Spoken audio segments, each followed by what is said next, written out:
God will never, ever again remember your sins. God does not throw your sins back up in your face, but rather, if you are forgiven in Christ, you are forgiven for all time. We're going to be looking at that here in Hebrews chapter 10, verses 11 through 18 in this video today. For those of you who are coming back to the channel, Bold Faith Bible, welcome to the new studio. We're going to be continuing our study, but before we do, if you haven't already taken some time to pray and confess your sins, please do hit that pause button and have that time with the Lord right now. All right, folks, let's dive right in. Let me read through the whole passage, and then we'll go back through digging through the passage. Hebrews chapter 10, starting in verse 11. Every priest stands day after day, ministering and offering the same sacrifices time after time, which can never take away sins. But this man, after offering one sacrifice, speaking of Jesus, after offering one sacrifice for sins forever, sat down at the right hand of God, speaking to the completion that it is done. He is now waiting until his enemies are made his footstool. That's just a quotation of the Old Testament.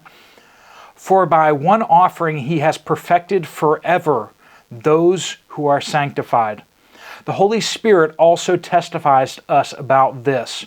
For after he says, "This is the covenant I will make with them after those days." And the Lord says this, "I will put my laws on their hearts and write them on their minds, and I will never again remember their sins and their lawless acts. Now, where there is forgiveness of these, there is no longer an offering for sin." We're continuing with this conversation about how the Old Testament law, the Old Testament priesthood is no longer needed. Why? Because Jesus has offered the perfect sacrifice, the once and for all sacrifice that you and I can be forgiven through. By professing faith and crying out to the Lord for salvation, we, through Jesus, can be saved. But let's start in verse 11 here. Every priest stands day after day, ministering and offering the same sacrifices time after time, which can never take away sins. Think about the futility of that. These priests have dedicated their lives to making these sacrifices, offering these sacrifices again and again and again, and yet they never could take away sin. And yet they had to keep repeating. Does anyone feel like that about work, right? You keep going to work, but the money keeps disappearing. But more so, religion without Jesus is empty. It is pointless. You are not erasing your sins whatsoever. You are just digging your hole deeper. Without Christ, there is no religious system. There is no sacrifice that works. Only in Christ is a sacrifice that will actually cleanse us and make God to forget our sins and our lawless acts. That's what it says in verse 17. I'm not stretching that. He says he will not remember. What is it when you don't remember something? You've forgotten, right? God is promising to forget our sins, which is a truly amazing word from the Lord, an amazing promise.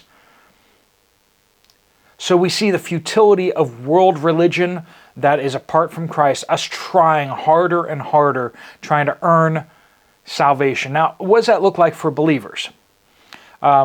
Sometimes we can get a little too focused on things that don't really matter. And we can be pointing other people to things that don't really matter. And that's a really big problem. A lot of people like to play church, and some of them are believers who like to play church, but they do not point to Christ. Religion is an idol. Christianity can be an idol if we elevate it, the practice of this religion, over Jesus himself. See, it says this religious system, all these religious deeds, verses 12 in verse 12, we have, but this man. Is your life about sacrifices, about good deeds, or is your life about this man, Jesus Christ, who has offered the sacrifice for you? He has done all of the work. You must make your entire life about him, surrounding your life around him, centered around him. Your faith and trust must be fully in him. I'm not saying you don't waver in your faith, but are you placing your trust in anything else? Because that is where we get into big problems. Offered one sacrifice for sins forever and sat down at the right hand of God. Completed. The work is completed. Verse 13. He is now waiting until his enemies are made his footstool. Like I said, this is hearkening back to the Old Testament here. And in that, he's talking about that his rule and reign, where his enemies are brought to heel, where everyone is fully submissive to his rule and reign, or at least on the surface is. It's speaking of the millennial kingdom. He's waiting until God the Father tells him it is time to come back and to establish his physical reign upon the earth, where people will be forced to obey. Verse 14. For by one offering he has perfected those who are sanctified. Why should he be king? Why should everyone have to obey Jesus? Because he's the only one who sacrificed himself for our sin. In him is salvation. He is the true king, the Lord of lords, the King of kings. Verse 15, the Holy Spirit also testifies about this to us, for he says, speaking of the work of Jesus and the sanctifying work and how it changes everything, that this is the covenant I will make with them after those days. The Lord says, I will put my laws on their hearts. Speaking of the Holy Spirit bringing conviction directly into our hearts.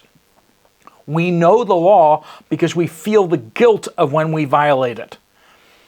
And it says, write the laws upon our minds as well. But the truly amazing thing is verse 17. And I will never again remember their sins and their lawless acts.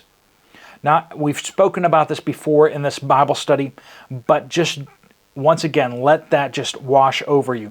That we are not only forgiven of our sins, but God has forgotten our sins. He does not bring them back up when we get into a heated argument, unlike what people will do to us.